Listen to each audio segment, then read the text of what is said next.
তপস্যাকাৰী হব কেৱল তুহাৰ বৈৰী বুলি কেমন ধৰ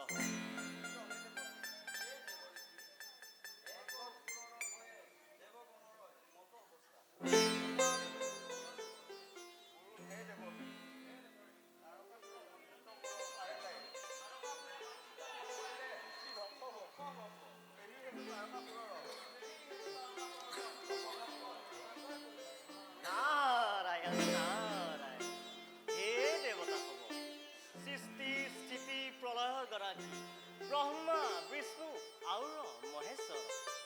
ইহাৰ উপৰে কাহাৰ শকতি সৃষ্টিৰ ৰহস্য জানিবে আৰু একো কথা কহো তা শুনহ আৰাধনাকাৰী আৰাধ্যজনৰ